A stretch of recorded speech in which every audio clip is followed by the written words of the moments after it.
พี่น้องครับพอเฮาใหญ่ขึ้นเฮาเติบโตขึ้นเฮาสิรู้สึกว่าเฮาอยากมี3สิ่งนี้ความสงบความสบายความธรรมดาเฮาเคยใช้ชีวิตผ่านผู้คนมากมายผ่านประสบการณ์มากมายหลายหลากชีวิตเจอปัญหาอุปสรรคนานานับประการสุดท้ายแล้วเฮาอยากใช้ชีวิตบ้านๆอยู่ในถิ่นฐานที่เฮาผูกพันเฮาอยากหวนคืนกลับมาใช้วิถีชีวิตตามความทรงจำที่เฮาเคยมีเฮาอยากกินกับข้าวอีพ่ออีแม่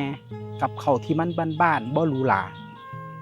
บ้านเฮามันบ่ได้หรูหรามันบ่ได้สะดวกสบายแต่เป็นหยังคนคืออยากกลับมาบ้าน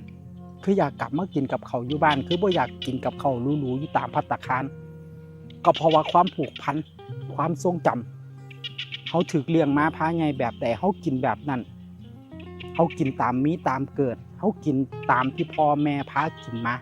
เฮาก็เลยมักแนวกินรสชาติเดิมๆแนวกินอีแม่แนวกินอีพ่อเฮามีวิถีผูกพันอยู่กับท้องไร่ท้องนากลับมายามใดก็ได้รับความสุขกลับไปมันเป็นความสุขที่จริงใจและเป็นความสุขที่เฮารู้สึกว่านี่คือความสุขที่แท้จริงมันบ่แม่นความสุขที่ปรุงแต่งขึ้นมามันเป็นความสุขที่เกิดขึ้นจากใจเฮาเกิดขึ้นจากความผูกพันเกิดขึ้นจากชีวิตที่เทื่อนึงเฮาเคยถูกเลี้ยงไว้น้ำทงไร่ทงนาเฮาถูกป้อนด้วยอาหารแนวกินที่มันบ้าน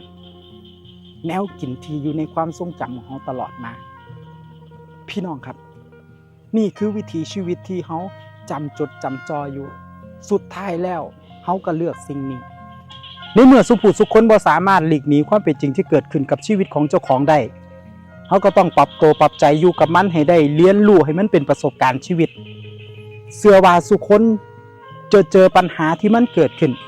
สิหน่อยสิหลายก็แตกต่างกันไปแต่เชื่อว่าพ่อกันสุคนแต่สัจธรรมชีวิตบอกเฮาอยู่แล้วว่าคนเฮาตายสุคนเฮามีอายุหลายขึ้นสุคนเฮาป่วยสุคนบ่มีผู้ใดหลีกหนีกันได้มันคือธรรมชาติมันคือธรรมดาของชีวิตเพราะฉะนั้นเฮาฝืนความเป็นจริงของชีวิตบ่ได้เฮาก็ต้องอยู่กับมันปรับเปลี่ยนหาวิธีการอยู่กับมันให้อยู่รอดปลอดภัยใช้ชีวิตบ่ประมาทอยู่กับมันมีสติรอบคอบนี่แหละครับพี่น้อง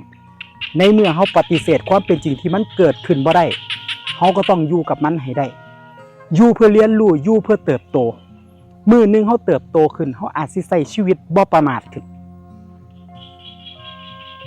ตอนเด็กน้อยเฮาอาจสิประมาทเฮาอาจจะหลงละเลงเฮาเป็นวัยรุ่นเฮาเที่ยวเฮาเตะ